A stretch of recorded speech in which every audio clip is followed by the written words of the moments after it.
Funny moments sa school experience.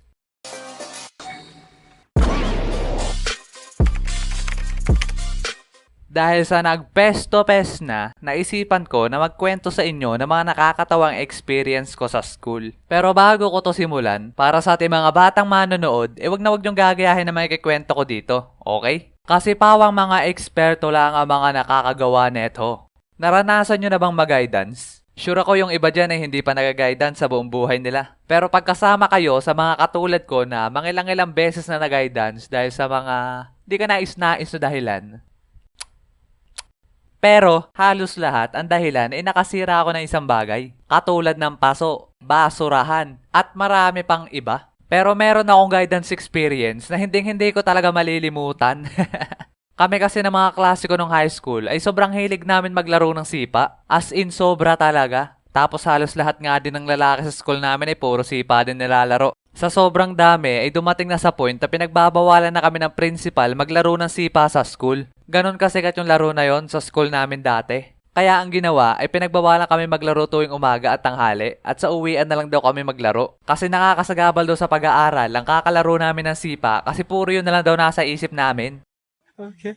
Tapos makalipas ng ilang araw ay nakayanan naman namin hindi maglaro ng sipa tuwing umaga at tanghali. Pero dahil sa hindi na kami mapakali at kating-katinapaan namin maglaro ng sipa, naisipan namin na sa loob na lang kami ng room maglaro. Pre, larong-laro na ako magsipa. Ako nga din, kating-katinapa ako maglaro. Hampas mo yung paa mo sa kantuhan ng pinto. Ewan ko lang kung mga tipa yan. Kung sa mukha mo hampas ko tong paa ko. Alisin mo yung kamay mo, maya-maya basag laloogan mo sa akin. Anong sabi mo? Teka, may naisip ako. Dito na lang tayo sa loob ng room maglaro. Tara. Yun!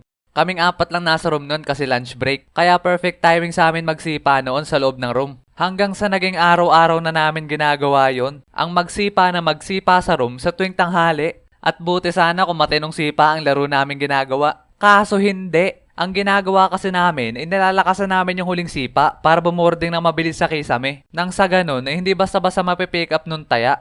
1, 2, 3, 4, 5!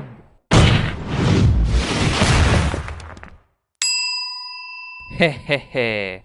Kakaganon namin ng ilang araw ay napuno na ng bakat ng tingga yung kisame ng room namin. Talaga namang kada todo ng sipa ay kalabugan sa kisame namin. Pero one time, merong hindi ka nais-nais na nangyari. Hindi ko ba alam kung sinapian ba ako ng kaluluwa ni Hercules tsaka ni Kratos ng mga panahon na yun. Kasi nung pagsipa ako ng malakas, imbis na yung tingga lang yung lumagpak, kasama na rin yung kisame.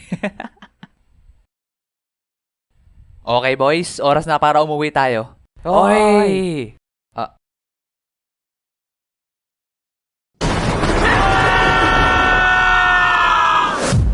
Wait lang!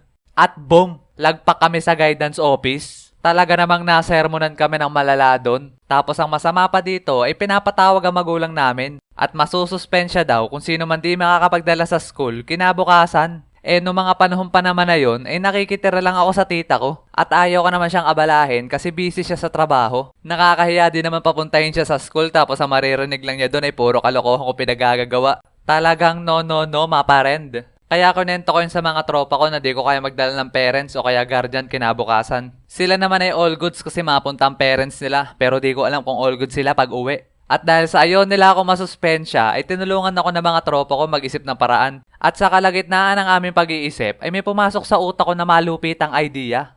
Mga pre, paano kung si Manong mag-ice cream na lang kaya papuntahin ko? Oo nga no. Okay. Si Manong mag-ice cream ay talagang ka-close namin. Tropa pits na namin yon kasi sa tuwing tanghali at uwian ay lagi kami nakatambay sa kanya at nabili. Talagang lap trip kasi lagi siya nasabay sa trip namin. Kaya pumunta kami sa kanya at kunento ang mga nangyari. At nakiusap kami na siya na lang pumunta sa office bilang guardian ko. At talaga naman tawa siya ng tawa nung narinig yung kwento namin. Sakit ang tiyan ko. Sige, payag ako. Basta, lagi nyo papakiuntong tinda ko sa loob ng 1 linggo It's a deal. At dahil doon ay may umattend na sa akin na guardian at di na ako nasuspensya. At buti na lang din yung isa naming tropa ay may kaya sa buhay. Kaya siya na lang nagbayad ng pampagawa ng kisame ng room namin. Lap trip talaga sa tuwing naaalala ko mga pinagagagawa namin noon. Nagkaroon na rin ba ng open forum sa room nyo? Kasi dati talaga, sa section namin, ilang beses na nagkaganto. Tapos ang dahilan, lagi nag-aaway yung dalawang circle of friends sa room namin. Madami pa naman yung dalawang magkakagrupo na yun. Halos tikalhati ba naman ang room namin. Tapos eto lang kami ng mga tropa ko. Mga kulangot lang sa ledgi. Minsan nga mapayapa lang kami nagtatawanan. Tapos hindi namin namamalayan, may nagkakainitan na pala sa paligid namin. Yung mapapatigil na lang kami kasi may biglang maiyak o kaya naman masigaw. Yun pala, may mga nag-aaway na. One time nga sobrang intense ng away nila. Buti na lang nagsisigawan lang sila. Kasi pag may nanabunot doon, pihado magkakaroon ng Royal Rumble sa room namin. At pag nangyari yon, naandun na kami. Sa gilid. Nakaupo. Nanunood. Na parang nasa front row seat ng sinehan. Pero hindi nangyari yon. Kaya pagkatapos nila magsigawan at magpalitan ng masasakit na salita, ay sumapit na yung lunch break. At nung naandun na kami nakain sa karinderya ng mga kaibigan ko, bigla kami naging marites. Ewan ko ba kung bakit tuwan-tuwa kami pag nag-aaway yung mga yon. Siguro dahil sa mga trash talkan nila na binudburan ng real talk. Dota 1 memories. At pagkatapos namin kumain, dumiretsong balik na kami sa aming room. At pagkabukas ko ng pinto, nandun na agad ang aming advisor. Sabay yung upuan, mga nasa gilid na lahat. At grabe talaga yung atmosphere sa room na mga oras na yon. Ramdam na ramdam ko ang kanilang nen. Okay, may nagkwento sa akin ng mga nangyari. Kaya dahil doon, hihiramin ko muna sa inyong math teacher ang oras ng inyong klase para makapag-open forum tayo. Kaya dapat magkaayos kayo. Sabihin nyo na lahat ng sama ng loob nyo sa isa't isa at pag-usapan nyo sa maayos na paraan. At sa kalagitnaan ng intense na open forum na yun, habang nagpapalitan ng maanghang na salita ang magkabilang grupo at sinusubukang ayusin ni ma'am ang hindi pagkakaunawaan, ay bigla akong kinalabit ng isa kong kaibigan. Uy, Rio, tingnan mo si Jograt.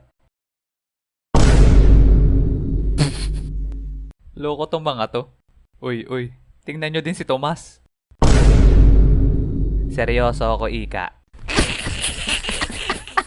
Grabe yung pigil ng tawa namin ng mga oras na yun. Kasi kung ano-ano pinagagagawa ng mga kasama ko dun sa gilid. Naranasan nyo na ba sumakit ang inyong lalamunan o kaya naman tiyan kakatawa? Pues mas malala yung sakit pag yung pinipigilan mo. As in, sobrang sakit na ng lalamunan ko nun. Yung tipong pinipilit mo maging seryoso pero ganito pinagagagawa ng katabi mo. Anong nakakatawa, Rio? Ma'am... May nakakatawa ba, Rio? Ma'am, wala po, ma'am.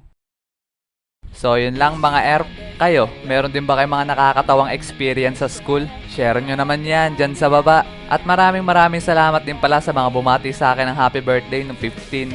Thank you sa inyo mga fan art, na-appreciate ko talaga ng sobra. At para sa mga nagtatanong kung paano ipasa ang kanilang fan art, ay pwede nyo yung ipasa sa ating FB page.